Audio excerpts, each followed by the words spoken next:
Em, bueno, tenemos al doctor Lenin Domínguez y para que lo conozcan un poco, él estudió la licenciatura en investigación biomédica básica en la universidad, bueno, en la UNAM.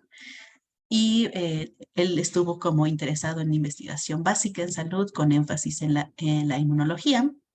Posteriormente realizó su doctorado en ciencias bioquímicas, em, donde obtuvo una mención honorífica y medalla Alfonso Cano Caso. Ahí trabajó bueno, él estuvo interesado en el estudio de la TPasa, de la mitocondria de mamífero. Posteriormente realizó una estancia postdoctoral en la Facultad de Medicina de la UNAM, analizando, bueno, haciendo caracterización enzimática, estructura y termodinámica de la trisofosfato isomerasa de levadura. Posteriormente también obtuvo una beca Pew para hacer una estancia postdoctoral en la Universidad de California en Davis, en Estados Unidos, donde utilizó microscopía electrónica para entender la estructura de proteínas asociadas a la división mitocondrial. Eh, Él ha trabajado también como docente en en la Universidad de las Américas Puebla y en la Universidad Autónoma Metropolitana de Lerma. Actualmente es del Sistema Nacional de Investigadores, es nivel 2 y tiene varios modelos de estudios y por mencionarles algunos, las más recientes, tiene interés en las proteasas del dengue y SARS-CoV-2 para la búsqueda y rediseño de guías de fármacos.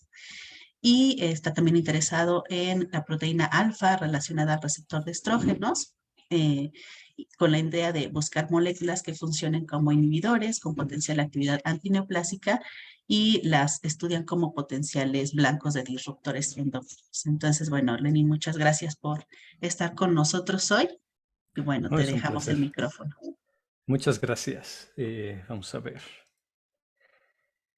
Pues muchas gracias por la invitación, desde luego. Muchas gracias por la introducción. Y en cuanto pueda compartir mi pantalla, arrancamos. Espero que ahí se pueda ver bien. En efecto, es una historia complicada. Si han visto alguno de estos seminarios, saben que hago muchas cosas de simulación. Entonces, hoy estoy atacando todavía de manera de estandarización este problema. Y le di el título al seminario de SARS-CoV-2, inhibidores, mutaciones y resistencia, hasta dónde llegan las herramientas de simulación. Porque hemos visto en la pandemia proliferaron los approaches computacionales, ¿no? No solo en búsqueda de fármacos, incluso hemos visto durante estos últimos años, se ha enfatizado muchísimo el desarrollo de la inteligencia artificial, eh, y entonces se me hizo oportuno tomar este momento, esta oportunidad para poner perspectiva en ambas cosas. Entonces, primero, he organizado este seminario hablando de algunas de las cosas que no voy a usar en este contexto de simulación. Docking es una de ellas, aunque he hablado de esto como una herramienta muy útil, rápida, que permite hacer un tamizaje muy grande. La realidad es que incluso hay una revisión muy bonita reciente de cómo se usó docking para el SARS-CoV-2. Yo creo que va a ser una herramienta que no va a permitirnos distinguir cambios tan sutiles como el estado de protonación o mutaciones entre diferentes receptores. Y de eso sí lo quiero mostrar. Aquí hay una lista de programas de docking. Probablemente el más popular sea Vina, aunque pueden ver que hay una gran variedad. No todos funcionan igual, no todos te dan los mismos resultados, no todos se analizan de la misma manera y creo que esa es una ventaja.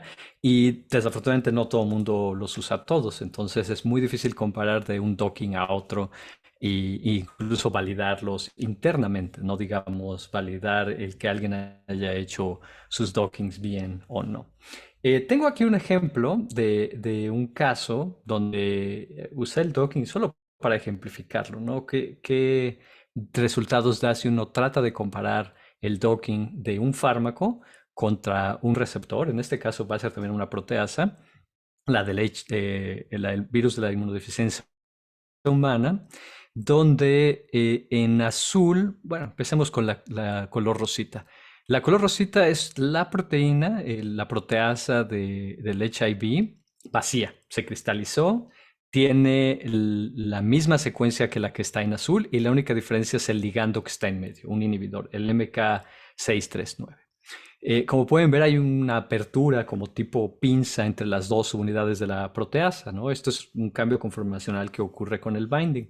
Y desde luego, si uno hace el docking, por ejemplo, aquí tenemos a la izquierda la gráfica y en un momento la explico.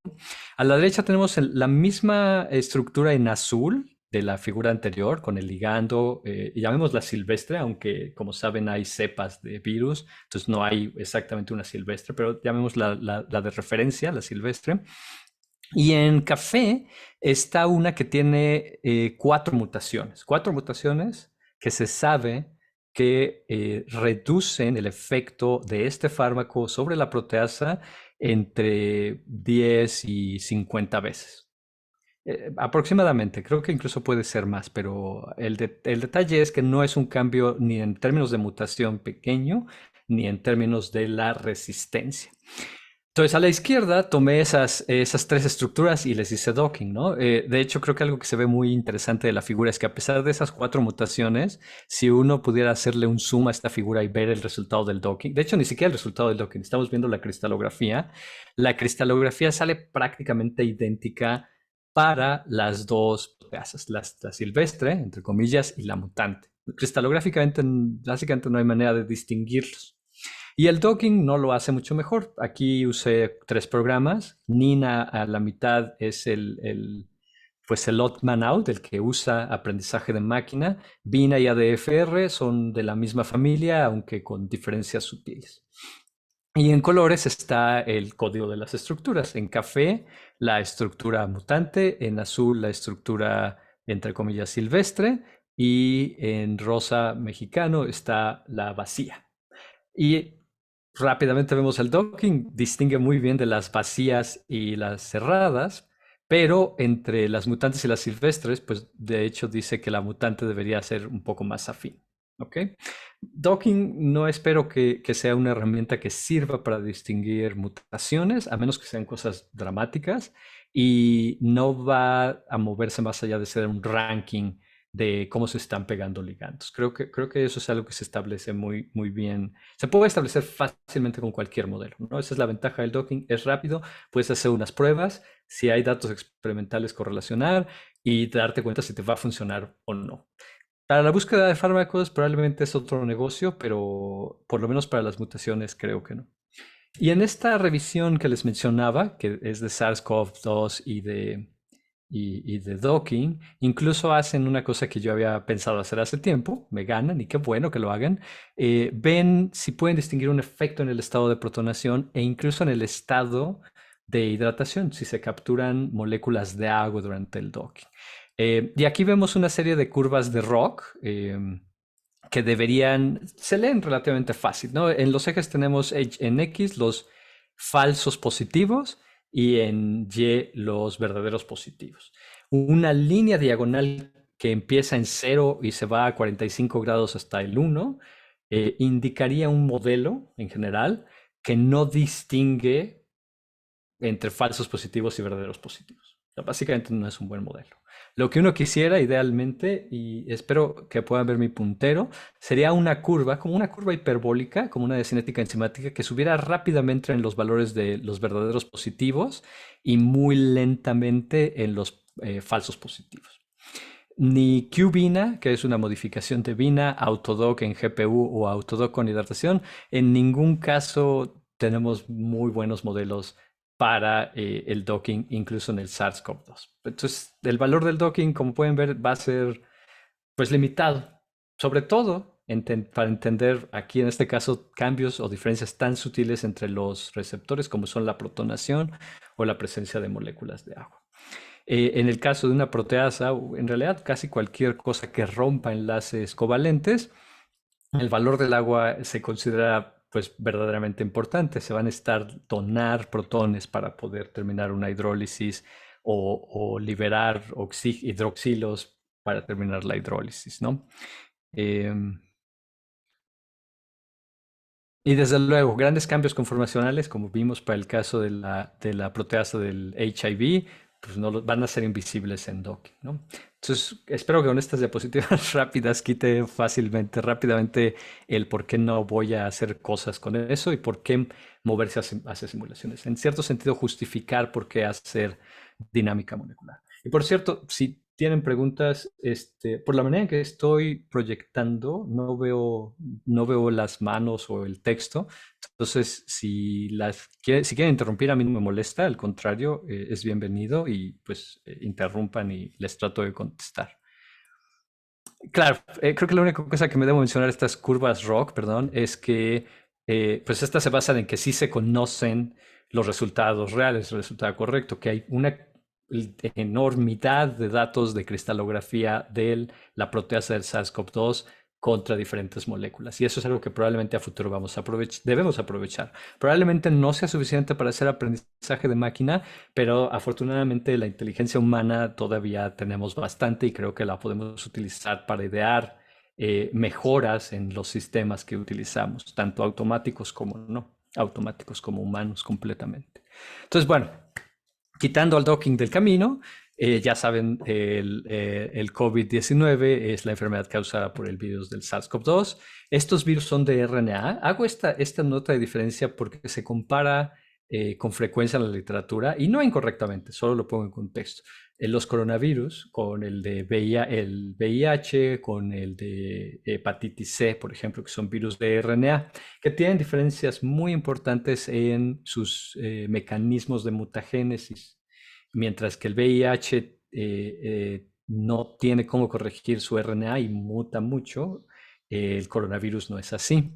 El VIH incluso parece que tiene cierta interacción con el host, con la ApoB, y también tiene una serie de mutaciones muy específicas y una tasa de mutación y de sustituciones que es 10 o 100 veces más alta que el coronavirus, ¿no? Entonces, no por ser virus de RNA quiere decir que va a mutar muchísimo. Sí muta mucho, pero hay otros que mutan muchísimo más.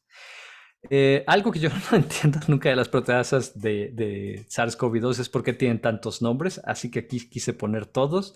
La van a encontrar en la literatura como MPRO, 3C-like, 3CL-Pro o NSP5. Creo que último es el que menos he visto en la literatura y MPRO es el más popular, pero son la misma. Y estas proteasas de virus se han puesto en el spotlight porque todos estos genomas se traducen en una poliproteína que para madurar tiene que ser proteolizado. Entonces esta proteasa, si no funciona, la poliproteína no se va a procesar y no va a haber virus maduro. Y bueno, tal vez vale la pena decirlo, no importa, no, déjame frasearlo mejor. La proteasa es una enzima. Entonces hay un límite en las mutaciones que puede tener. No pueden mutar los residuos catalíticos. Los residuos catalíticos que aquí están en amarillo y en rosa mexicano, una histidina y una cisteína, esos van a ser indispensables, ¿no? Esos no puede haber manera de mutarlos, o vaya, estoy exagerando, pero quiero decir que esos no van a ser tolerantes a mutaciones.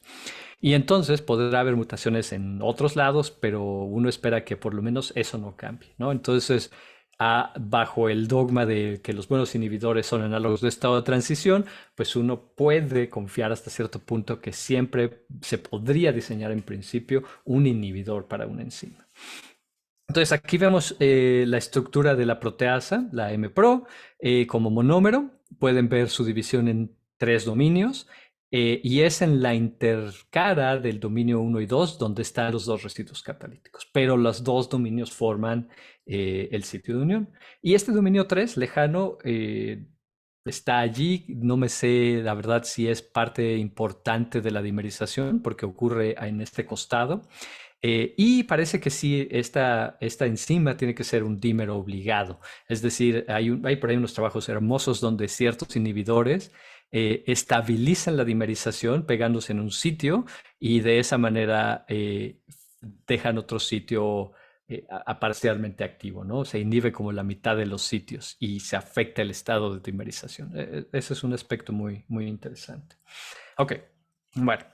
Ya tenemos al actor principal, tenemos la pregunta, y me falta introducir a otro actor que en cierto sentido es un actor, eh, pues no arbitrario, tal vez accidental, pero es muy interesante. El Xócova o Esintrelbir es una estructura, es una molécula que se desarrolló en Japón como inhibidor del SARS-CoV-2 y que además, de hecho, inhibidor de la proteasa, que recibió aprobación de emergencia para usarse como tratamiento. Tuvo, de hecho, sus ensayos clínicos 2 y 3 y funcionó razonablemente bien. Y me pareció muy interesante. De hecho, yo no fui el que lo identificó como modelo de trabajo. Eso tengo que mencionarlo.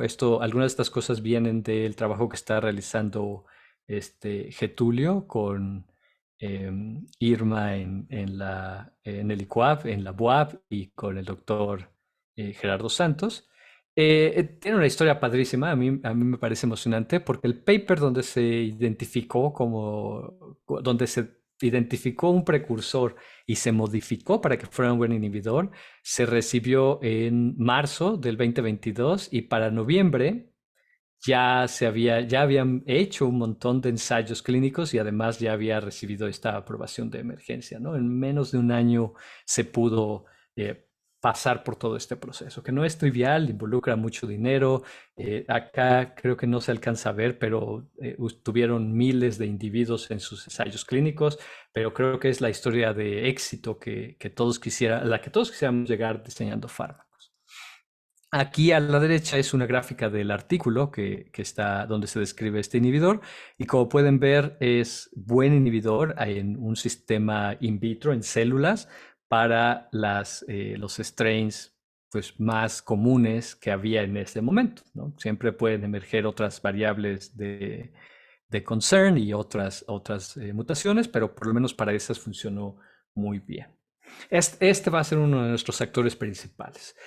Eh, ¿De dónde salen los datos, no? Conocen, ya se ha hablado en estos seminarios de estas bases de datos, el GSAID en donde se han depositado secuencias de SARS-CoV-2, de todos los genomas y de las proteínas. Hay dos estudios que voy a citar pues sí, ni modo, como introducción, donde en febrero del 2021 se analizaron los cambios más frecuentes, la proteasa, desde luego eliminando secuencias incompletas o pues no digamos mal secuenciadas, pero con incertidumbres en secuenciación y que tuvieran cambios en el sitio catalítico, ¿no? Porque no van a ser funcionales. Entonces lo que se encontró es que hay pocas posiciones que cambien frecuentemente y que la frecuencia de los cambios en varios casos era muy tendenciosa, ¿no? Esta glicina 15 que con mucha frecuencia cambia a serina, la 71 que con mucha frecuencia cambia a serina, una leucina que con mucha frecuencia cambia a fenilalanina y bueno, pueden leer el resto. Para bien o para mal, ese estudio solo se centró en las frecuencias, entonces no sabemos si estas mutaciones estaban generando resistencia, pero son mutaciones que podemos tomar como referencia porque están apareciendo mucho o estaban apareciendo mucho. En 2023, esto debe de tener un par de meses, un grupo muy grande, tanto de investigadores clínicos como de modelaje, se pusieron a examinar qué podría pasar con otras mutaciones que también son frecuentes, sobre todo en esta parte más tardía de la pandemia, y cómo afectaba la interacción con diferentes inhibidores. Aquí está Boceprevir, Nilmatrevir, que más adelante lo voy a tener como control, es Sintrelvir, que es el Xocova, y dos mutaciones, una sustitución de una prolina por serina y una deleción. Dependiendo de la molécula, del inhibidor, el efecto de la mutación es sutilmente distinto, ¿no? En el caso del Boceprevir, por ejemplo, la mutación de prolina serina lo hace más sensible, pero la deleción en el caso de Nirmatrevir y Acintrevir lo hace más resistente. Estos experimentos yo me he estado peleando un poco intelectualmente porque como controles hay ciertas variaciones que que no me cuadran muy bien, pero las puse aquí para que vieran, ¿no? Una mutación en el sitio catalítico, C144, desde luego va a causar que no funcione la enzima y que haya una luminiscencia en este sistema relativamente alta. Diferente, el wild type, como funciona como proteasa, baja la luminiscencia, la mutación de prolina serina, la de lesión más o menos están por ahí. Esta serina 144A lo duplica de cualquiera de estas mutaciones, quiere decir que no estaría funcionando tan bien, pero funciona, y esta mutación está cerca del sitio catalítico. Esto es una gama grande de mutaciones que revisaron en este sitio, perdón, en este artículo, y de aquí voy a tratar de extraer unas muy interesantes para ahora así hacer unos modelos y ver qué está pasando. Y esas mutaciones están muy bien resumidas en esta tabla también de ese artículo. Una de las más interesantes, o para mí muy interesantes, esa de serina 144 a alanina, que cambia, hace que sea resistente la proteasa al SOCOVA 15, 17 veces. Ujú. Y estas son mutaciones, como pueden ver en estas columnas, que sí han estado presentes antes del Omicron y durante el Omicron en el presente. No son las más frecuentes, pero sí existen, ¿no? A veces hay que aclarar esto porque, por ejemplo, en esta tabla, que es continuación de la anterior, vemos de lesiones y mutaciones que no las quiero llamar imaginarias, pero son cosas que no se han observado en la naturaleza. Mira, estas se diseñaron, no se han observado, se diseñaron, y esta primera en particular, la mutación de aspartico 48 a tirosina con la de lesión de prolina, es casi 50 veces más resistente, ¿no? Esta mutación o este par de mutaciones serían un caso muy parecido a lo que se ha visto con HIV de desarrollo de resistencia a un fármaco. Y aquí ocurre ese cambio semejante tanto para el nirmatrelvir como para el encintrelvir o el Jocova, que es este fármaco S217622. Ok, creo que aquí me tardé muchísimo, pero se necesita toda esta introducción, en mi opinión, para saber hacia dónde vamos y qué tenemos que medir. Creo que un detalle importante, lo voy a mencionar más adelante. Empezamos, como estos estudios vienen del trabajo de Getulio, con Getulio habíamos estado buscando inhibidores de la proteasa entre moléculas extraídas de plantas, ¿no? Estábamos trabajando con el monómero en solución, con agua, con cationes, y estas son unas de esas moléculas. Su trabajo, que espero que él pronto lo presente o en mejor de los casos lo publique, lo que observamos es algo como está aquí. A la derecha, a la izquierda tenemos las moléculas, como se observarían químicamente, y a la derecha la gráfica de las energéticas. El control es el nirmatrelvir y el S217622 es el Jocova. Estos básicamente son los dos inhibidores que les mostré de este otro trabajo, ¿no? Les repito, esto más o menos llegamos a ello por Getulio, estas son sus ideas, no tomo crédito, pero cuando ya tenemos esto se veía algo muy interesante, ¿no? A45CQ es un ácido cafeico, no es tan bueno como ninguno de nuestros controles, y la vaicaleína, la quercetina 3 galactósido, la 3,4-biglucósido, como pueden ver, vienen del mismo núcleo y lo que va cambiando es cómo están glicosiladas, en qué posición, ¿no? Los tres derivados de quercetina pues tienen cierta afinidad, pero realmente no son muy buenos. Sin embargo, cuando nos movemos a las luteolinas, empezamos a tener mejor afinidad y al llegar a la L34G, la L-leucronina 3,4-biglucósido, tenemos algo comparable con estos inhibidores químicos.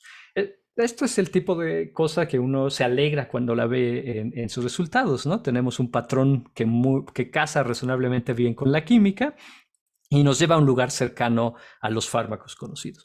Desde luego, esto no es el final, ¿no? El tener enlaces glicosídicos significa que si le da a uno esto oralmente a alguien, pues se va a romper esto con las glucosidasas que hay en la saliva, en el intestino, ¿no? Ya va a haber que hacer modificaciones. Que esa es una de las cosas que del Jocova se considera muy interesante para hacerle un fármaco oral, para fuera un fármaco oral, que no es parecido a un péptido, ¿no? No es, aunque se le pegara una proteasa, no lo va a romper, a diferencia del Dimatrevir, que se parece un poco más y puede ser roto. Ok, y entonces tenemos un sistema donde podemos ver estas cosas, donde parecería tener sentido químico y sentido energético. Y estructuralmente, aquí estamos viendo el cristal de este inhibidor, del jocoba con la proteasa, y uno de nuestros resultados. Déjame ver, tienen 3 glucósidos. Entonces probablemente es el que estoy llamando aquí como new, que es el L34G. No, probablemente perdón, no es el L4G, sino es este al que le agregué un glucósido, que aparentemente no tuvo mucho impacto. Un ensayo y error. Pero podemos ver que ambos encajan en ese sitio de manera muy, muy buena. Ahora, metodológicamente, algo que no les expliqué de esos resultados es que en realidad si uno hace triplicados o incluso 5 réplicas, pues a veces salen muy dispersos, ¿no? Esta es una gráfica que tiene incluso otros ligandos que estuvimos tratando de diseñar y una de esas mutaciones con el jocoba. Metodológicamente hablando, lo que tuvimos que hacer para llegar a esta figura más linda, más clara, más fácil de leer, es que de cada uno de estas líneas verticales con cada ligando es una simulación de 100 nanosegundos y en triplicados, o a veces 5 veces. Y de cada simulación de 100 nanosegundos, solo los últimos 50 fueron tomados para el análisis.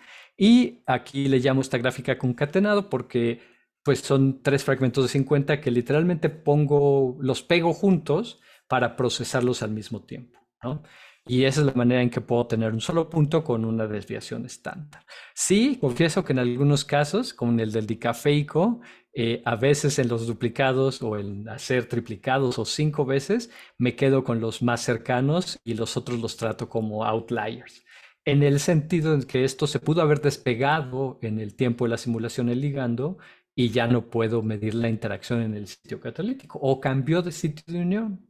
Lo mismo pasó con L34G, etcétera. Entonces, sí, hay que hacer muchas simulaciones y a veces hay que escoger cuáles son las que se parecen más entre sí, entre comillas. Es arbitrario, desafortunadamente, y es una de las cosas que a veces el usuario tiene que decidir a ciegas, ¿no? Si hoy por hoy uno busca en diferentes revistas si tienen parámetros específicos cuando uno quiere publicar simulaciones, pues uno va a encontrar que muy pocas revistas tienen tales cosas. El PeerJ, por ejemplo, te pide al menos triplicados y de 50 nanosegundos. Creo que los journals ahora de ACS también tienen unos criterios y no los tengo en mente ahorita porque son mucho más amplios, más generales y creo que mucho mejor descritos que los de PeerJ. Y en la literatura podemos encontrar que hay gente que hace cosas semejantes a lo que les estoy presentando, pero dicen ellos, no, simulaciones cortas, 5 nanosegundos y probablemente entre 15 y 25 simulaciones, ¿no? Entonces, si lo ponemos todo en perspectiva, está por todos lados y en realidad pues tenemos que establecer qué va a servir. Lo bonito de este sistema de la proteasa y el jocoba es que con todas estas simulaciones, y realmente tenemos un montón de datos, 100, al menos 100 gigabytes, es que para este inhibidor parece ser muy estable en la simulación. Aquí les estoy mostrando la proteasa, su sitio de unión, y el jocoba representado como palitos, pero además como una densidad. Y de hecho voy a abrir otro programa para que lo podamos ver, porque nunca se puede apreciar bien esto en plano. Vale la pena verlo en 3 dimensiones. Y a menos que haya hecho algo muy mal, ahorita lo podemos ver. Les repito, si tienen preguntas, por favor, háganlas, interrúmpanme. Nada mejor que oír una idea muy distinta de lo que uno ha estado pensando para progresar. Una disculpa que se tarde tanto, como se está conectando a otra computadora para mover los datos de densidad, aquel disco ya estaba durmiendo. Ok, ya lo estamos abriendo. Perfecto, aquí está. Entonces, espero que lo puedan apreciar. Esta densidad no es una densidad de microscopía electrónica o de cristalografía, es una densidad que está representando cómo está la posición de esta molécula a lo largo de la simulación, a lo largo de estos tres fragmentos de 50 nanosegundos que conjunté. Entonces, como pueden ver, hay muy pocos pedazos o muy pocas secciones sin densidad. Quiere decir que estos átomos están más o menos relativamente fijos en estas posiciones. Cambia este anillo, se está moviendo en esta dirección y aquí estos que son fluors también parecerían estar oscilando. Esto lo hace un sistema muy, muy padre. Si este ligando se estuviera despegando o estuviera saltando de posiciones, estas densidades no se verían tan bien localizadas. Esto es algo que encontramos tal vez accidentalmente, pero que ha sido muy, muy beneficioso.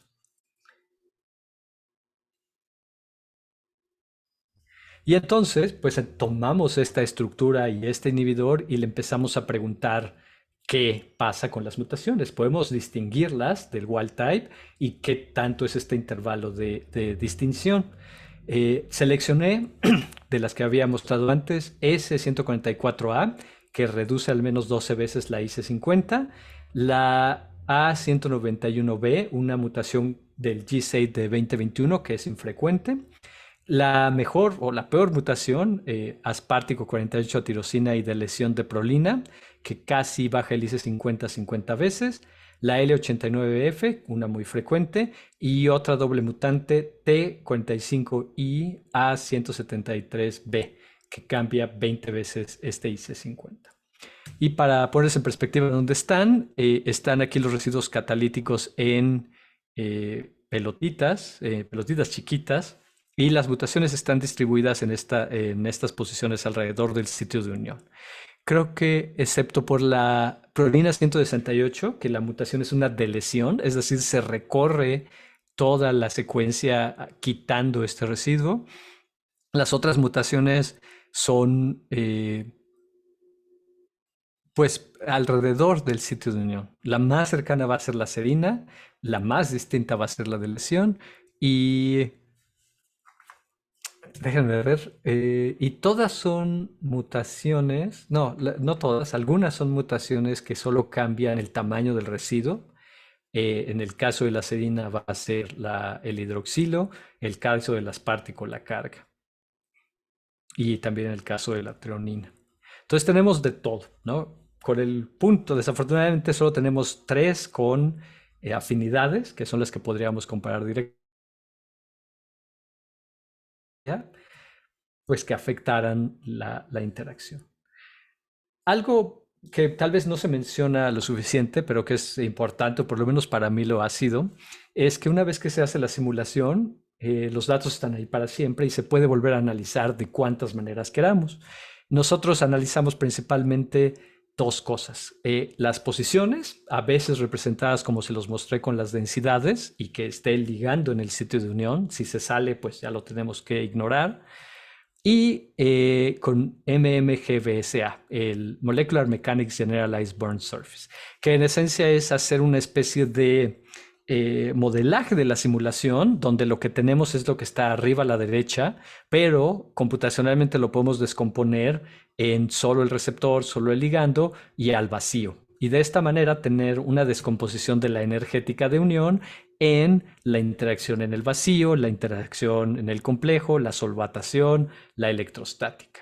Idealmente tendríamos un delta G calculando la entropía. La entropía es una pesadilla de calcular donde quiera que sea, en el laboratorio y en la computadora, usualmente es una pesadilla. Es súper difícil, laborioso, computacionalmente intensivo. Entonces, muchas veces en realidad lo que se reporta no es un delta G, sino es un delta H, es decir, una afinidad un poquito exagerada.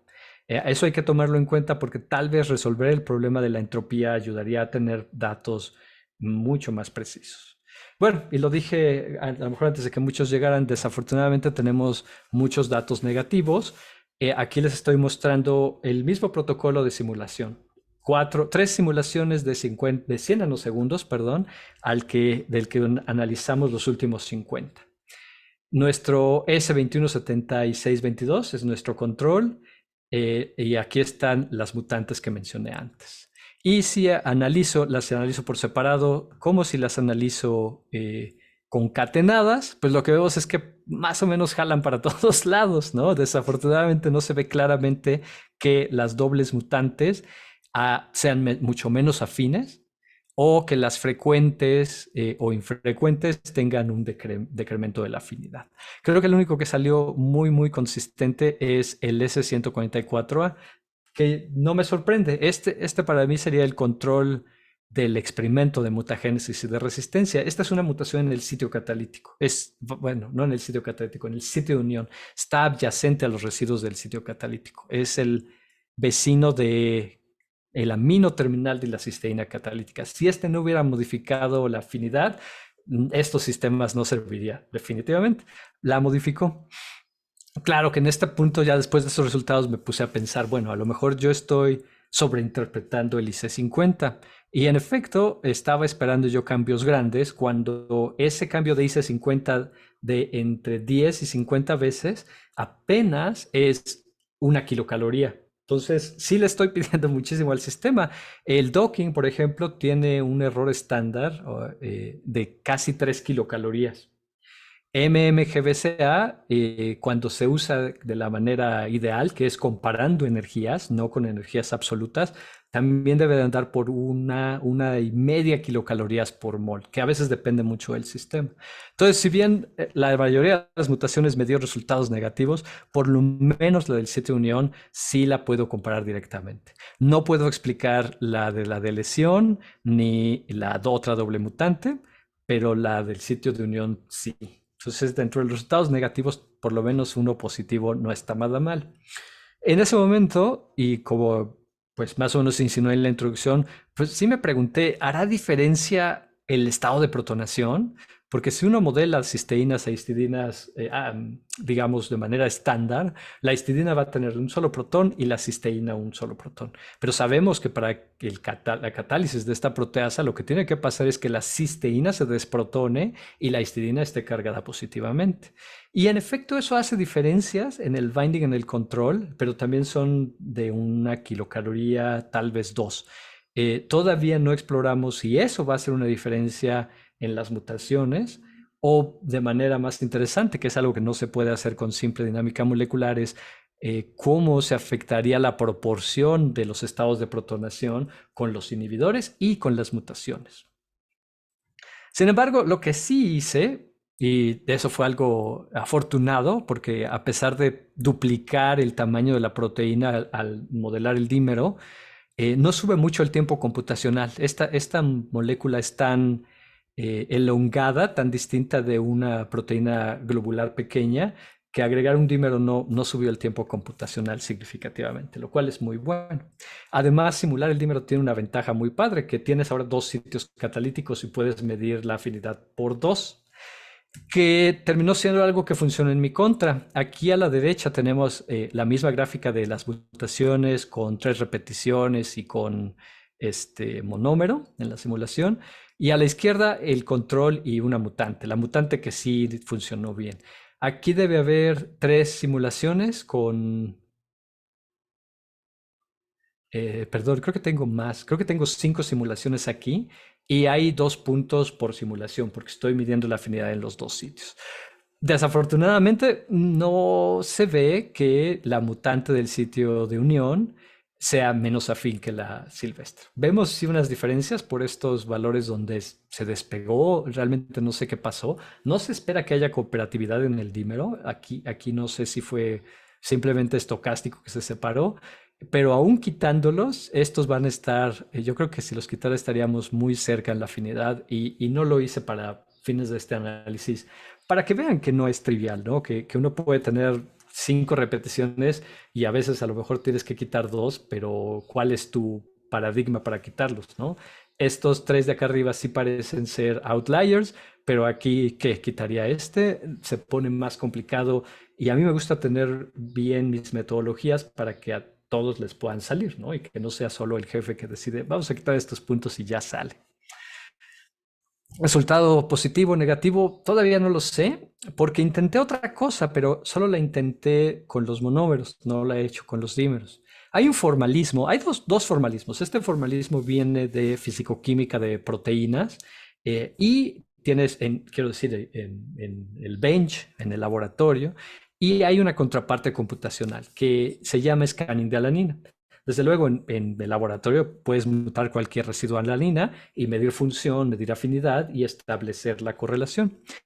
En el 2002, que a mí se me hace muy poco tiempo, pero probablemente para muchos de ustedes sea en la prehistoria, se estableció que hay modelos muy sencillos, y por muy sencillos quiero decir más sencillos que MMGBCA, que permiten hacer este alanine scanning, que es mutar cualquiera de los 19 aminoácidos, bueno, en realidad 18, no la glicina, a alanina. Debería parece ser la glicina, pero no me acuerdo si eso es cierto. Por lo menos 18 alanina, y su energética de correlación su energética, perdón, de afinidad correlaciona muy bien entre los modelos y con la realidad.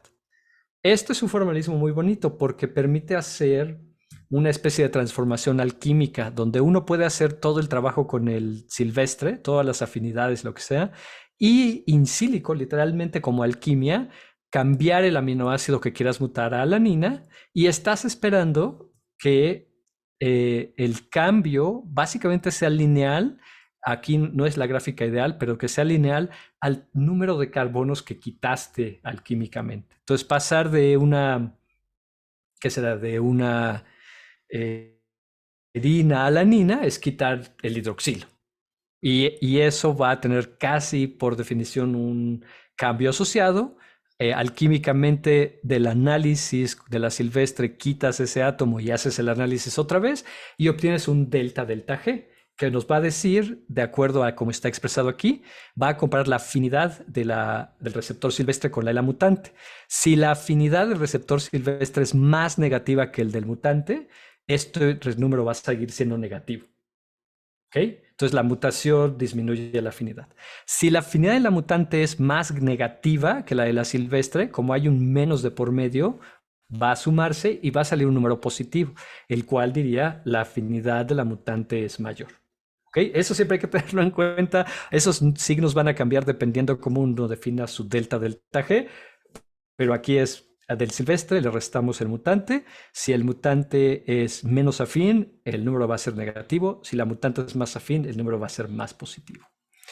Esto solo bueno, aquí ponía esta ecuación por si alguien era el valiente que me preguntaba, ¿y cómo lo quitas alquímicamente? Como estas son las ecuaciones de la dinámica molecular, de los campos de fuerzas, uno vuelve uno de estos coeficientes cero. Si uno quisiera quitar las interacciones de Van der Waals, al radio de Van der Waals lo vuelve cero. La carga la vuelve cero, etcétera, y así literalmente borras los átomos. Es relativamente fácil. Y al comparar la silvestre con la S144A, pues salió más o menos lo que yo estaba esperando. Es más afín la silvestre por 1 kilocaloría, pero que es comparable con nuestro error estándar, ¿no? Hasta, hasta dónde nos llevan las simulaciones. Creo que esto es el límite. Fuera de que reproduzcamos este trabajo que citaba de 15 a 25 simulaciones de 5 nanosegundos y que ahí salga algo distinto, creo que este tristemente es el panorama. Evaluar los efectos de las mutaciones en las funciones de enzimas como la EPRO va a ser muy difícil. ¿Por qué? Porque nuestro margen de error está en 1 kilocaloría y probablemente, no he revisado la literatura recientemente, pero no importa el campo de fuerza y yo creo que mientras no tengamos polarización o no sea muy buena la polarización en la dinámica molecular, no vamos a superar ese límite. Y que las estrategias que usamos, las mejores fueron o hacer simulaciones de duración mediana, 100 nanosegundos hasta 5 repeticiones, o haciendo scanning de alaninas computacional en trayectoria única. Lo pongo como dos opciones porque creo que no se sustituyen y lo bueno es que habiendo hecho las simulaciones medianas, lo segundo es solo unas horas de cómputo extras, ¿no? No hay que hacer muchos más experimentos de las 5 repeticiones. Desafortunadamente, y aquí pongo este merequetengue otra vez, el formalismo del scanning de alanina tampoco va a cubrir el caso de las deleciones, porque las deleciones no son este tipo de mutación donde quitaste, cortaste la cadena lateral. Incluso modelar estas deleciones, aquí las modelé con AlphaFold, ¿no? Cambié la secuencia literalmente solo quitando la prolina, la plegué con AlphaFold e hice la simulación. Entonces esta es todavía una interrogante más de si este modelaje de la deleción de prolina va a decirnos algo como monómero o habría que hacerlo como dímero y qué está haciendo sobre la proteína, ¿no? Nos deja muy, muy lejos de una respuesta clara. Sin embargo, dentro de las perspectivas sí tengo que decir algo que no puse aquí y que he estado pensando al pensar este seminario. Eh, Seguramente alguien, y lo haría muy bien, me preguntaría, ¿y qué podríamos hacer con aprendizaje de máquinas? El problema del aprendizaje de máquinas, y ya lo ha ilustrado la doctora Paola Maicod, no es solo que tienes que tener muchos datos para poder generar un modelo, sino que además por su naturaleza no ilustra o no nos ayuda fácilmente a desentrañar mecanismos. Y aquí quisiera comparar la dinámica molecular a la cinética enzimática. Ninguna de las dos cosas es fácil, ninguna de las dos cosas es perfecta, pero bien usada pueden revelar mecanismos. Y al menos todavía yo pienso en mecanismos muchísimo y por eso me gustan esas herramientas. Como perspectivas, definitivamente habría que empezar a usar tanto cinética enzimática o binding en el caso de receptores para hacer un fine tuning, tal vez un rescalado de las energéticas de afinidad por dinámica molecular.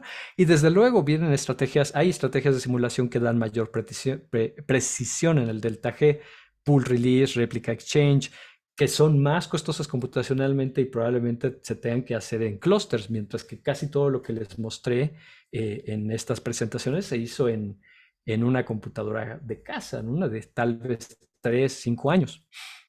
Con lo que ya tenemos, también he querido hacer una evaluación de la energética con mecánica cuántica, la cual ha sido una pesadilla porque correr en 4 cores uno de estos cálculos se come 60 gigas de RAM, ¿no? Y al menos yo, donde trabajo, pocas computadoras tienen esa cantidad de RAM. Eh, y una cosa también difícil, pero que se podría hacer con estas técnicas más avanzadas, es pensar en el count y CAUF. Algo que estamos ignorando en dinámica molecular al ver la energía de afinidad es esto, qué tan rápido se pega o se despega el ligando. Y es la proporción de K-on-K-off lo que da los constantes de binding o de disociación. Y esos fenómenos también van a ser importantes en la realidad, en la célula, cuando se dé un fármaco, ¿no? Y aquí los estamos ignorando. Podría ser que todas las afinidades estén cercanas a la realidad, pero los K-ons y K-offs me revelarían de nuevo mecanismos de cómo está inhibiendo. Hay muchísimas más perspectivas, ¿no? Atacar simultáneamente al sitio catalítico o a un sitio alostérico, en fin. Hay tantas estrategias como uno quiera seguir y en realidad depende del investigador, ni siquiera de la inteligencia artificial o el estudiante, cuál atacar primero y cómo hacerlo sistemáticamente. Incluso, afortunadamente, se podrían reutilizar toda esta riqueza de simulaciones que ya tenemos y con otras metodologías nuevas o distintas.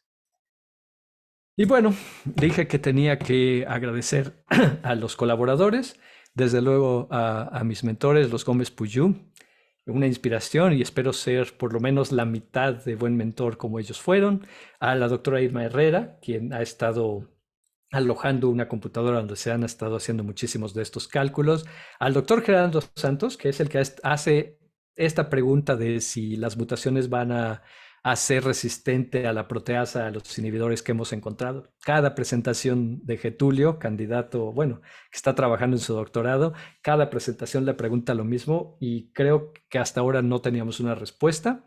Desde luego, como siempre, todos los estudiantes pasados o recién pasados, como el doctor Omar Cruz Arreola, porque sus preguntas son las que a veces me hacen ir en una mejor dirección que mis propias preguntas.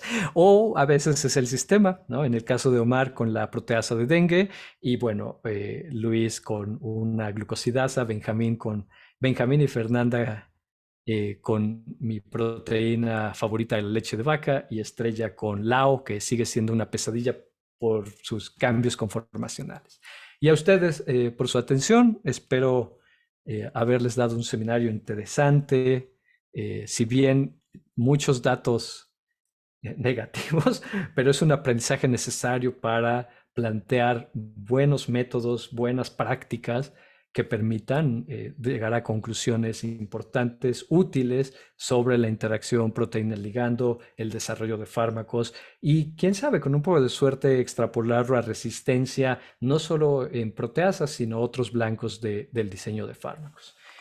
Eh, bueno, pues cedo la palabra a la doctora Patricia Martínez y si tienen preguntas, trataré de contestarlas y aprenderé desde luego de lo que pregunten. Gracias. Gracias, Lenin. Sí, pues damos tiempo para preguntas. Adelante.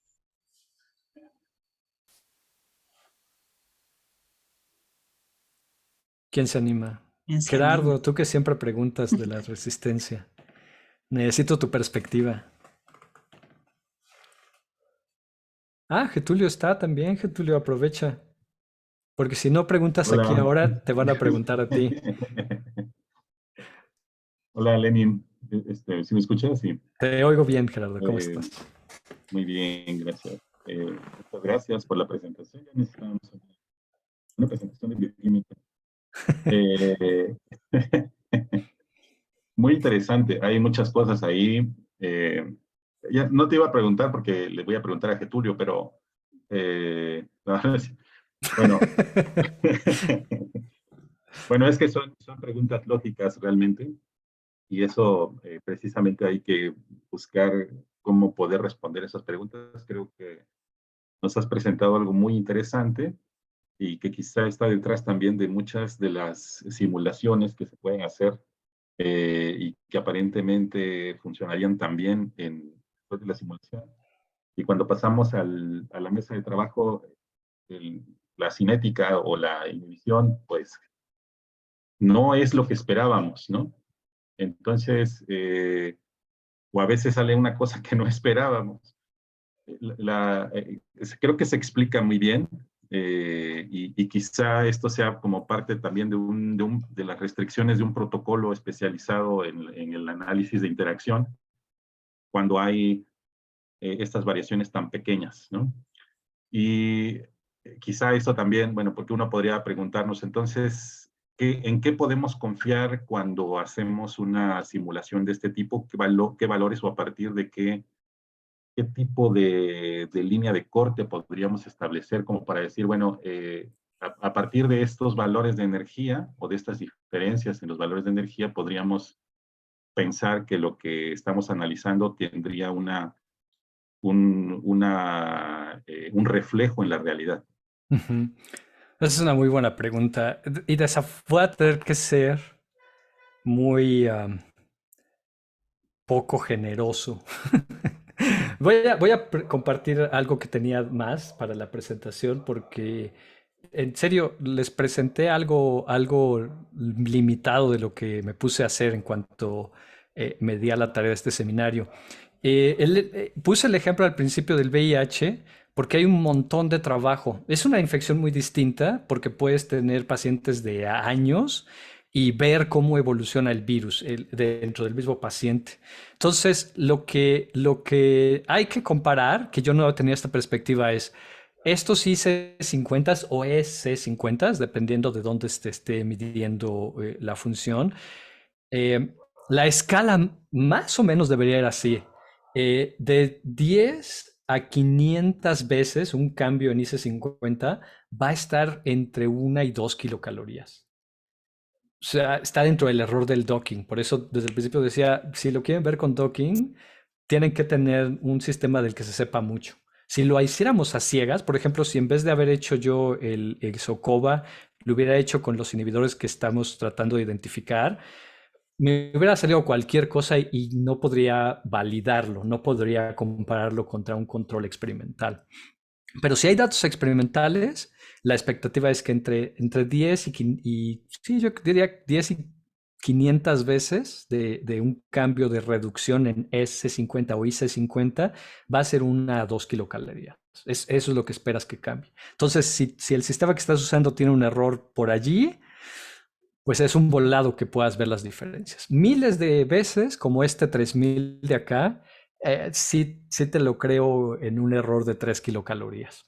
Pero de nuevo, si no hay con qué compararlo en la literatura o una base mecanística de qué está pasando, no lo crean. No es sensible el sistema a ello. Y no es el mal usuario, no hay sensibilidad suficiente en el sistema. Y no sabemos además las condiciones ideales de simulación. Cuando estuve viendo lo de la proteasa de VIH, también descubrí que había muchísimos artículos de cálculos de la energética.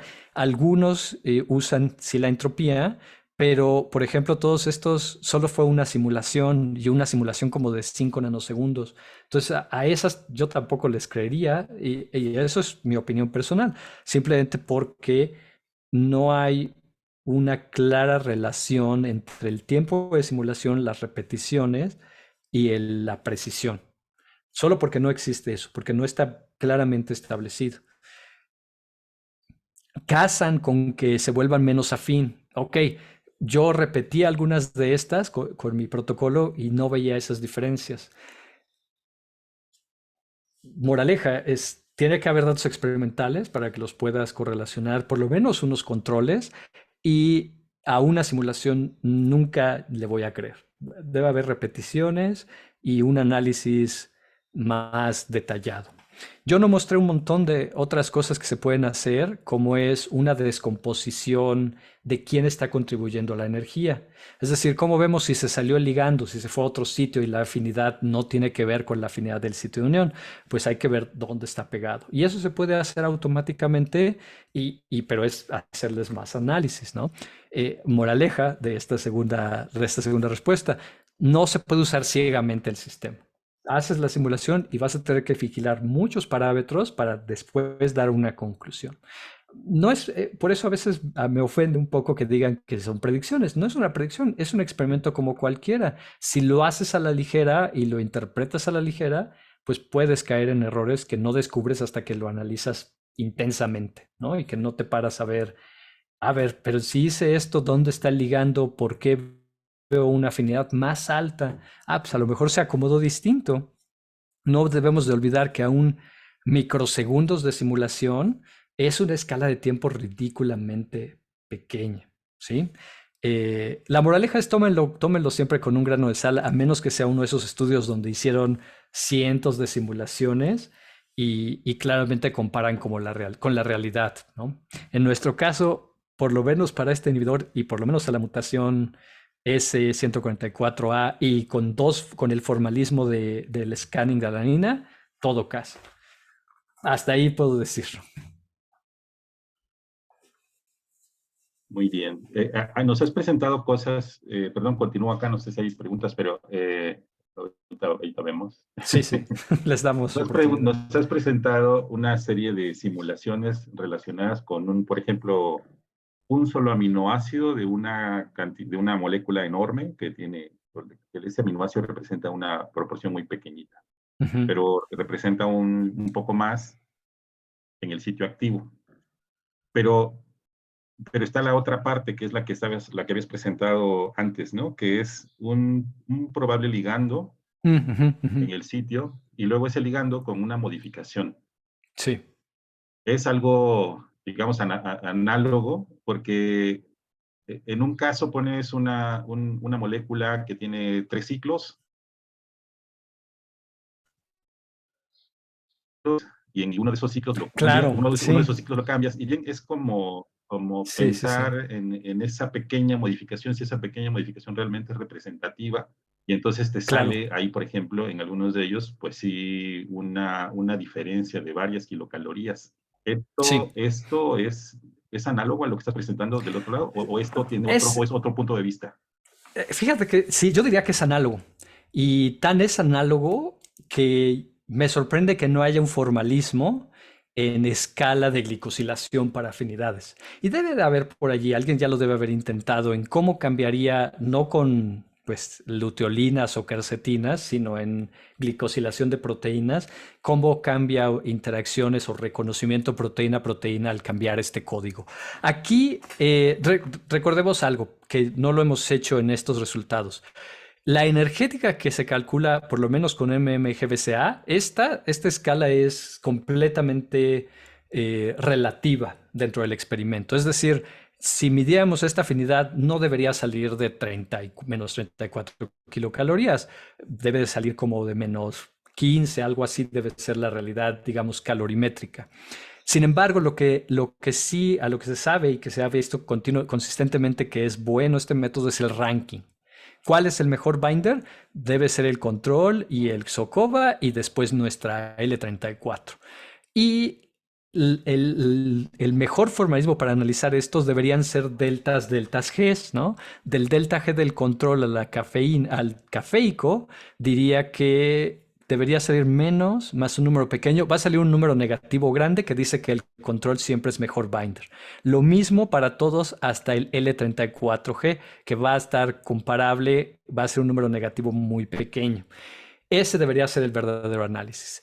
La escala, desde luego, al cambiar la glicosilación, va a estar biased, va a ser mucho mayor porque tenemos un número de carbonos muchísimo más grandes que excepto una mutación de fenilalanina o triptofano a alanina. Entonces debería ser comparable. Pero hay otras complicaciones. Aquí se podría apreciar una. Por la naturaleza de estos anillos, que no son planos, que tienen pues su silla, no todo el sacárido está haciendo interacciones. Buena parte del sacárido, y eso creo que va a ser cierto para proteínas, para glicosilaciones, lo que sea, van a estar expuestos al solvente. Entonces la hidratación puede volverse un factor importante si una molécula de agua queda capturada entre el sacárido o los sacáridos o la molécula y la proteína. Y eso es algo que es otra metodología distinta para analizar. Entonces sí es análogo, pero hasta donde yo he revisado, aunque no lo he hecho muy intensamente, no hay un formalismo idéntico de unidades de átomos del sacárido o de sacáridos para el que pudiéramos comparar. Le tiendo a creer a estos resultados porque hemos hecho repeticiones, porque hemos hecho muchas cosas y sí son consistentes, ¿no? No salen muy disparatados y probablemente valdría la pena ver si más repeticiones dejan los outliers fuera. Creo que en este caso hay detalles técnicos menores. Una complejidad que sí atacamos aquí y que es indispensable es el cambio conformacional, que el docking no ve. Creo que es la verdadera ventaja de hacer dinámica, por débil que sea en el contexto de las mutaciones, creo que va a ser fuerte en el contexto de los ligandos y razonablemente útil todavía. Creo que lo hice muy complicado, pero creo que respondí tu pregunta. Y si no, le preguntamos luego a Getulio. Bueno, yo creo que es buena opción. Muchas gracias, Denis. Creo que hay más preguntas. Está por ahí Rosalía, si quiere tomar el micrófono. Sí, también hay una en el chat, pero si quieres primero Rosalía. Hola, buenos días. A ver si me escuchan bien, porque tengo un problemita con la conexión de red. Sí, sí te escuchas. Sí, muchas gracias. Lenin, pues muy interesante, me hiciste recordar todo este mundo maravilloso de las proteínas que ya después de tantos años cuesta un poquito de trabajo regresar. pero traté de seguirte.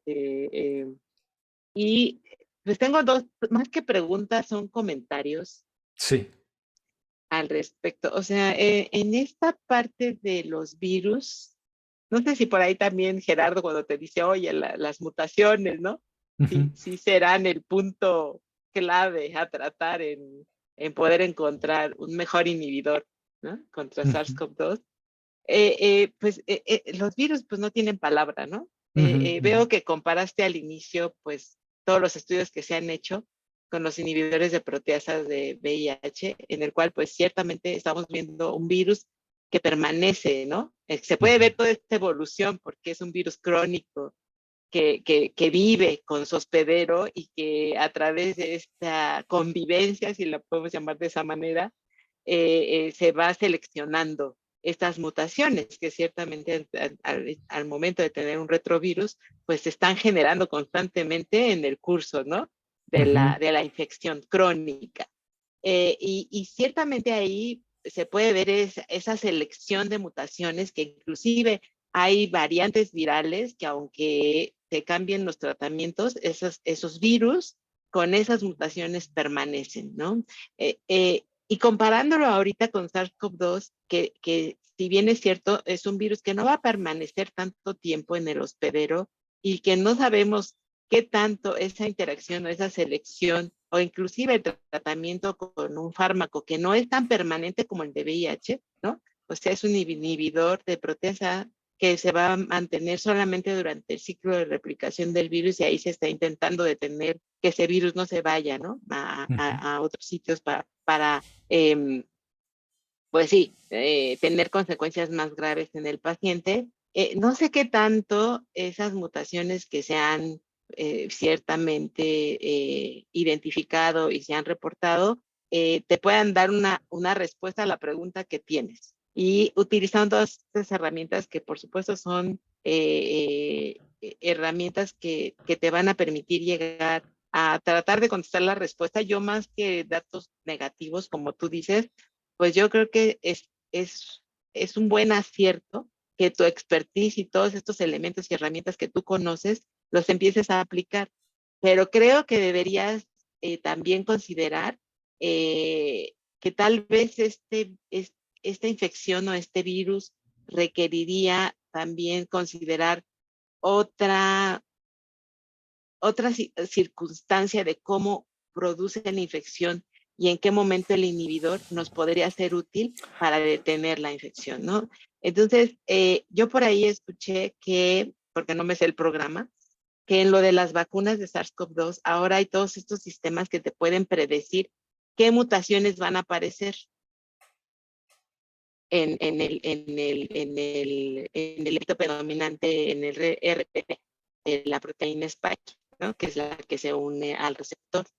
Entonces, yo no conozco el programa, no lo sé. Yo no sé si tú consideras que podría hacerse como una predicción hacia qué mutaciones podrían aparecer y que con eso, pues, utilizarlas para hacer algún tipo de análisis o predicción de otra molécula, o entiendo que todos ustedes son expertos y las personas que están trabajando son expertos en esta área de desarrollo de fármacos, pues. Y no sé si lo que estoy diciendo no tenga sentido, pero yo no sé si esas herramientas se pudieran utilizar en el caso de que quisiera seguir con esto de las mutaciones, ¿no? Y la resistencia que se pudiera generar.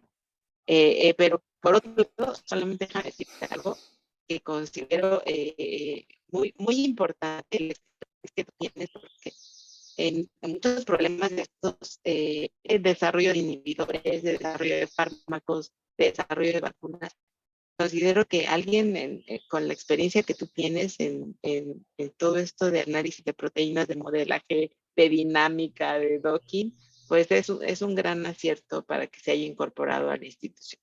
Eso era mi comentario. Gracias, Rosalía. Gracias. No, gracias a ti por venir. La verdad, insisto, este tipo de preguntas, que yo no soy virólogo, no hago virus de RNA, no hago RNA, son importantes para tener una perspectiva amplia. Y ciertamente a mí me gustaría tener un sistema, y no los he revisado, los que haya, de predicción de las mutaciones o de predicción de las mutaciones que afectarán los tratamientos. En el caso del RBD sí hay muchos trabajos muy interesantes por la búsqueda de qué va a pasar con los antígenos, las partes antigénicas. Para los de función, donde la función es como estas enzimas, ya sea una polimerasa, ya sea una proteasa, creo que es muchísimo más complicado y no he visto un sistema que lo haga. Yo tengo siempre problemas con la evolución porque no la entiendo, ¿no? Lo voy a decir con esas palabras y creo que no está en el caso de los virus, algunos de los sistemas que tratan de entender evolución están demasiado arraigados en los de evolución biológica. Y no es que quiera decir que sean diferentes, sino que lo que ha servido mucho de esta pandemia, quiero decir, educativamente hablando, es que se han secuenciado muchísimos genomas, se han secuenciado variantes, se han secuenciado las variantes of concern. Hay muchísima información, entonces es lo que podemos aprovechar muy bien y que en el peor de los casos va a servir muy bien para el SARS-CoV, con suerte el 1, el 2, MERS y los cercanos. Y no me he adentrado tanto en las mutaciones por eso, o la evolución, simplemente porque soy, digamos, escéptico y no le he querido entrar, ¿no? Y hay un juego muy complejo de lo que yo hago, de las funciones, donde de lo que yo podría hacer faltan varias piezas que habría que encontrar partners, ¿no? O sea, la simulación, la estructura, el docking, predicción, incluso cristalografía, tal vez la cinética, enzimática, creo que es algo que cae todavía dentro de mi expertise, pero dónde hacer la difracción, dónde hacer experimentos en células o en organismos. Finalmente, donde va a ocurrir la selección va a ser en organismos, ¿no? Y habría que tener modelos donde poder ver en efecto qué pasa con el tratamiento. Este tratamiento del Xocoba es de 5 días, ¿no? Y parecía ser una maravilla, por lo menos para los síntomas. Todo lo mejoraba. ¿Dónde llamas resistencia en ese contexto, ¿no? De una infección que de todas maneras, en el mejor de los casos, ¿no? Siempre ha habido otros casos peores, se alivia en 2 semanas. No sé, hay toda una área tal vez clínica o tal vez de modelos animales donde se necesita también tener buenos experimentos para poder retroalimentar. Y esta es una plática que me gustaría seguir teniendo contigo, Rosalía, porque no es fácil dar una respuesta única y final, ¿no? Todo lo que hemos visto que funcionó con el SARS-CoV, las vacunas, etcétera, no vino del esfuerzo de un solo grupo ni de una sola manera de pensar, ¿no? Ha sido lo más multidisciplinario que se ha manifestado a una escala global. Y entonces te agradezco por por tu pregunta y aunque no tengo una muy buena respuesta, sí es algo de lo que he pensado y que seguiré pensando. Y desde luego, probablemente sistemas como el HIV o incluso el hepatitis, del que tampoco sé mucho, puedan ser sistemas más accesibles por el tiempo que llevan de ser estudiado y las diferencias entre los virus, ¿no? Por lo que había leído de HIV, están mucho mejor entendidos los procesos que dan origen a variación genética y a mutaciones. Entonces eso también ayuda en entender los mecanismos y poder pensar hacia dónde van esos virus o esas funciones virales. Entonces no tengo mucha mejor respuesta, No, pero gracias por la pregunta. sí, gracias. Paola, Gracias. digo Paola, Eh, Pati, ¿leo la te- pregunta de Laura sí, o...? o si quieres te la leo. Laura Gracias. Alfaro, excelente ponencia, muy interesante. ¿Cuáles fueron los mayores retos en los análisis que realizó en un virus tan nuevo, del cual en su momento no se sabía mucho de sus interacciones? Para bien o para mal, ya no es tan nuevo. Y ahora es, al contrario, la novedad, o más bien el que se ha estudiado muchísimo la estructura, hace difícil, por ejemplo, lo que muestro aquí, la selección de con qué estructura vas a trabajar. Esta es una revisión que la recomiendo, que me pareció una muy, muy buena revisión. No está completa, pero está lo suficientemente completa para dar una perspectiva muy buena del docking en el caso del COVID. Y esta es una de las gráficas, unas de las gráficas que me gustaron.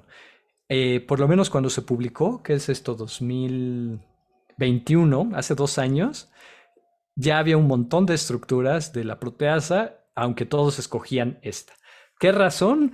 Es muy probablemente que esta tenía un ligando no covalente, y ni siquiera de eso estoy seguro, pero ahora el reto que tenemos es que hay todas estas variantes. Getulio, ojalá algún día lo presente en este foro, incluso probó varias de estas estructuras y todos dan resultados sutilmente distintas en docking, que no es perfecto y que no es tan confiable.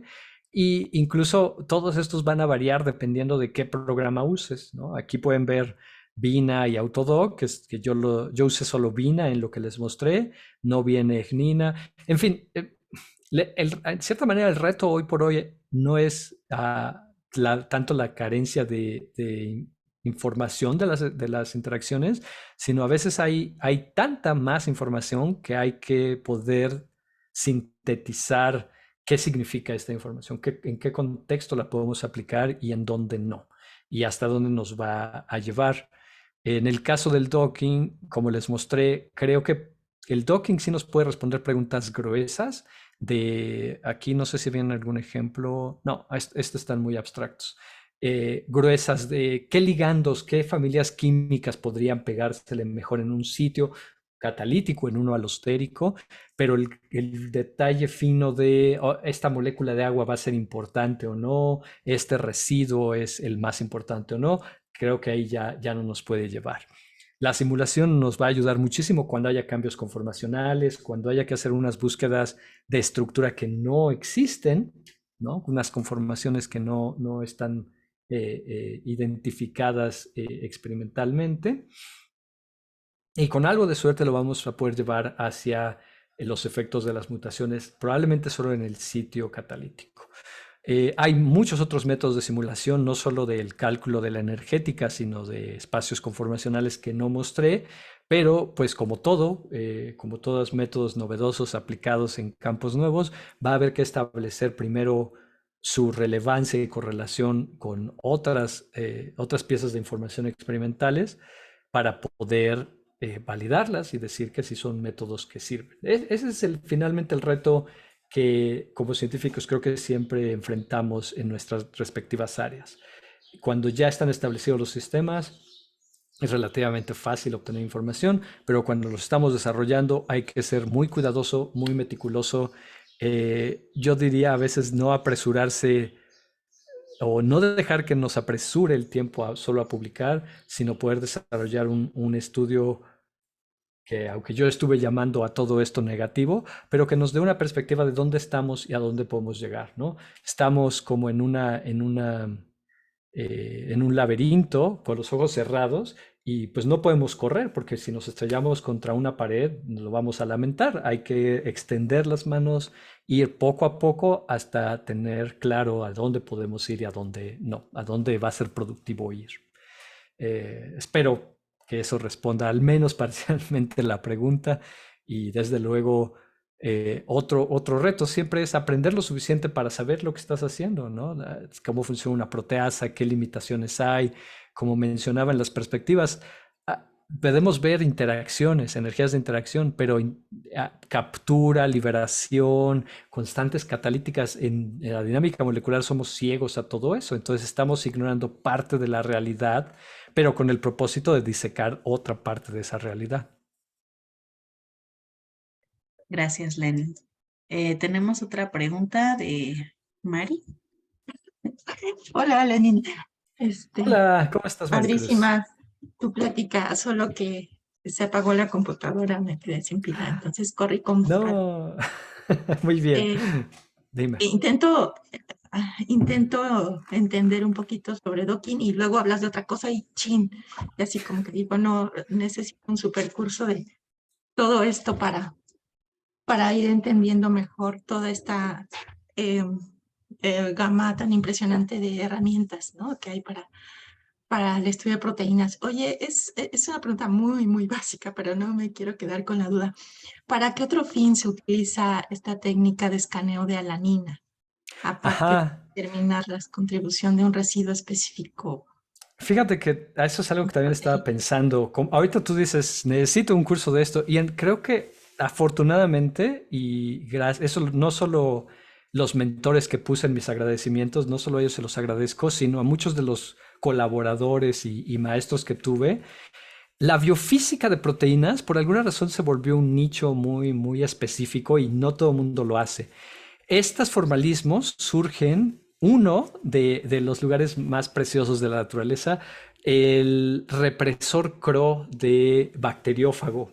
Resulta que hace mucho tiempo alguien se dio cuenta que había una mutación de fenilalanina alanina que creaba una cavidad en el interior de este represor y que le bajaba la estabilidad a la proteína. Entonces se volvía fácil de desnaturalizar, ¿no? Y si ponía a alguien en la solución, en el medio donde se hacían los experimentos, benceno, este difundía y reemplazaba ese anillo estabilizando a la proteína, ¿no? Entonces era como piezas de Lego, le quitaste una, debilitaste la estructura y se la volvías a poner. Ese fue el experimento básico. Como se hacía con calorimetría y otros métodos más físico-químicos, pues se podía establecer muy bien, entre comillas, cuánta energética estaba contribuyendo cada carbono. Entonces de ahí viene ese formalismo para folding. Después se utilizó en la cita que pongo de 2002, algo así ha de ser. Siempre me sorprende que sea tan reciente, donde se empezó a utilizar para interacción proteína-proteína, ¿no? En el contexto, por ejemplo, de virus, de reconocimiento de receptores, pues es perfecto. Y ahí lo que se veía era que dependiendo de la estructura de estas interfaces, había regiones que contribuían un poco más que las externas y que básicamente toda la proteína no contribuía a nada. Pero el formalismo se mantenía. Quitar carbonos te daba una línea recta de la energética. Incluso computacionalmente se empezó a aprovechar y en vez de hacer lo que yo hice, se podían hacer unos cálculos más sencillos asumiendo que las proteínas eran rígidas, separándolas, calculando las áreas accesibles. Entonces es un formalismo bien establecido que funcionó muy bien para estabilidad de proteínas y reconocimiento. Proteína para ligando no se había usado, o más bien yo no lo he visto formal ni muy aprovechado, pero parecería que encaja, que funcionaría bien también. Donde, repito, que es algo que hasta ahora que no ponía esta presentación no lo había pensado, es ¿por qué no existirá un formalismo o por qué no se ha planteado un formalismo semejante para glucósidos? Muchos fenómenos de reconocimiento, al menos en eucariontes, van a tener glucósidos. El mismo SARS-CoV-2 lo tiene en su espiga, ¿no? No hay que ir muy lejos para ver ejemplos. Supongo que la complejidad viene, o la dificultad viene, que no es trivial agarrar una proteína, clonarla y que ya salga con los sacáridos, ¿no? No lo puedes hacer en bacterias, vas a tener que tener un sistema de Pichia pastoris o alguna levadura, incluso tal vez hasta células transformadas, no sé, COS2 o algo, para producir tus proteínas y luego poder sistemáticamente asegurarte que tu proteína es homogénea, tu glicoproteína es homogénea. Todas tengan la misma glicosilación y no les falten pedacitos. Eso realmente, ahí sí no tengo nada de experiencia en esa parte experimental y no sé qué tan difícil sea obtener proteínas glicosiladas y purificarlas al grado de que sepas que tienes exactamente el patrón de sacáridos que quieres y que se mantenga durante la vida experimental de tus proteínas. Me imagino entonces, o lo que estoy tratando de decir es que es un reto técnico. Primero, tener los materiales y después hacer los experimentos con calorimetría o lo que se requiera para establecer la correlación unidad glicosídica o átomo glicosídico, energía de interacción. No sé si estoy respondiendo la pregunta exacta o me fui por el lado que yo pensé al oír tu pregunta, Maricruz. Bueno, en realidad, ahora sí que nos dijiste más de lo que me imaginé. Sí, te decía que era solo, ¿qué otra técnica, para qué otro fin se utiliza esta técnica de escaneo? Interacción proteína-proteína y usualmente estabilidad es donde yo lo he visto, pero otra vez por ese background donde me formé. Yo me imagino, y ciertamente cuando hablo con microbiólogos, no es lo primero que piensan, ¿no? Y vaya, las mutaciones del virus no son de cualquier cosa alanina, incluso alguna de las que les mostré es de alanina a valina. Pero el formalismo creo que se puede aplicar bien para tener el ejemplo extremo de cuánto contribuye energéticamente esa posición si la reducimos a alanina. Y desde luego te mete en problemas. No es perfecta. No vas a poder examinar prolinas, ¿no? Porque la prolina es un aminoácido raro. Glicina, pues vas a tener que hacer el reverso, ¿no? Tu mutante de glicina a alanina. Y bueno, hay límites de todo, pero la respuesta concreta sería esa. Estabilidad, interacción proteína-proteína y ojalá se pudiera hacer algo así para sacáridos o glicosacáridos. Sería, creo que algo muy, si no novedoso, porque ahora nada es novedoso, somos tantos científicos haciendo tantas cosas, pero sí sería ventajoso para entender interacciones proteína, glicoproteína en contextos de la salud. Ok. Muchas gracias, Lenin. Y cuando Padrísimo quieras doy el seminario. curso de docking, no te preocupes, Voy a Alex. anotar.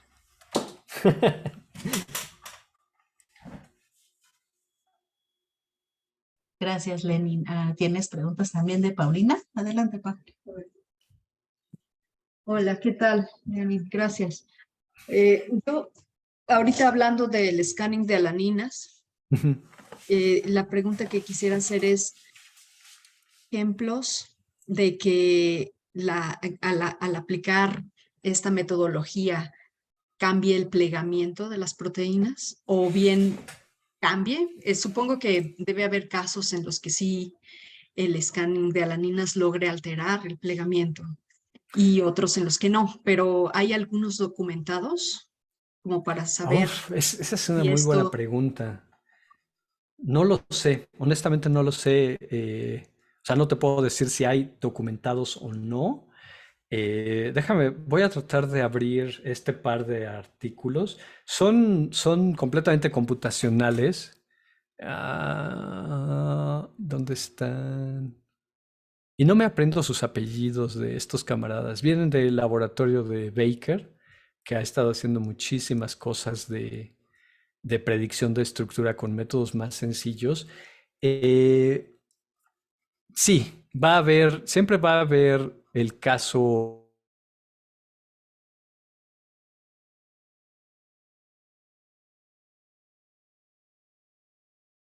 No problemas en poderlo explicar.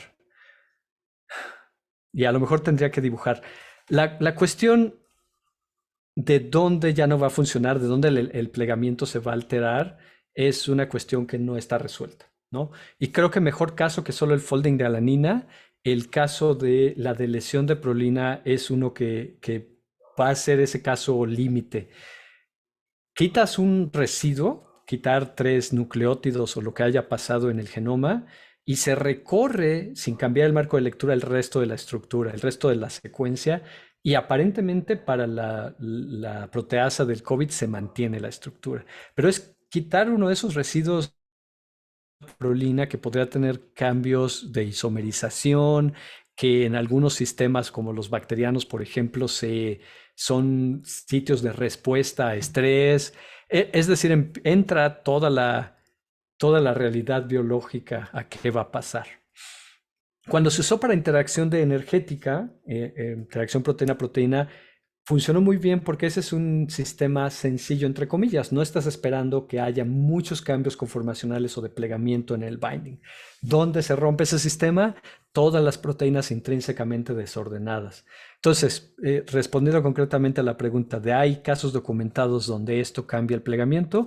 No lo sé, pero me imagino que va a haber incluso casos documentados, que debe haber casos documentados donde aunque el plegamiento no cambie, el formalismo sea inútil porque no son proteínas plegadas, son proteínas parcialmente plegadas, donde hasta que no ocurra el reconocimiento no se forma una región estructurada. Y estos sistemas probablemente sean inútiles en el sentido de que den errores muchísimo más grandes que lo que estás tratando de medir. Vaya, incluso aquí vemos que nuestro error estándar es del tamaño de la diferencia de energética de 1 kilocaloría. Entonces nos pone también, pues para mí sería quitarme los lentes y tratar de buscar cazar una mosca, ¿no? Es algo tan pequeño y lo voy a ver tan difuso que pues va a ser algo casi de suerte que le atine. No es la mejor respuesta que puedo dar, pero es la mejor que tengo. Oye, y ahí viene otra pregunta que tengo. Es mucho más, tal vez, naif o inocente. ¿Cuál es el error en otros métodos para medir afinidad? Como por ejemplo, cuando uno está midiendo por calorimetría el pegado entre un ligando y una proteína. Ahí cuánto es el error que se espera o depende del tamaño de lo que uno esté midiendo?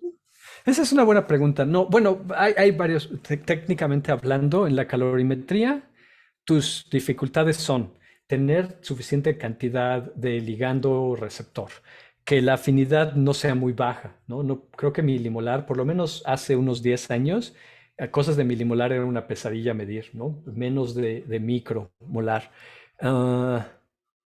Y el error experimental es pequeño, debe también de estar en el orden de kilocalorías, de 2 kilocalorías. También por eso, cuando alguien hace cosas computacionales, les digo, no pongas todos los números que te dio el docking, porque ni la calorimetría te mide 2 decimales de kilocaloría bien.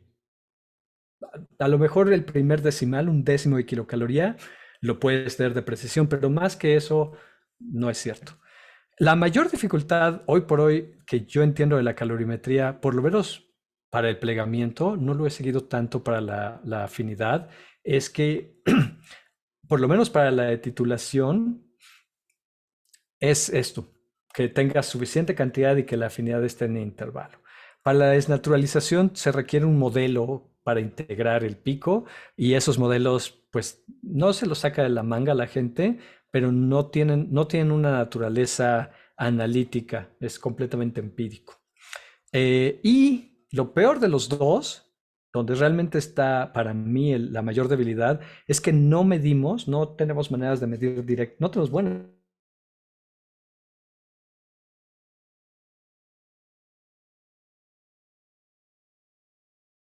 Y con un modelo que nos regrese la entropía que se extrae de la titulación o de la desnaturalización. Hoy por hoy, hasta donde sé, yo no he practicado calorimetría en estos 20 años. Esas serían las mayores debilidades de la calorimetría. En el caso del Viacor, no tengo idea, porque también mide afinidad. Intrínsecamente tiene la entropía, pero no sé cómo la extraes. Pero si es con el mismo estilo de modelos, quiero decir matemáticos, tiene la misma debilidad, que no estamos midiendo directamente las entropías. Y en el caso de cosas como los sacáridos, esa va a ser una de esas componentes súper importantes y limitantes para extraer cosas correctas de cualquier trabajo de afinidad, la entropía. Muchas gracias. Gracias por el seminario. No, un placer.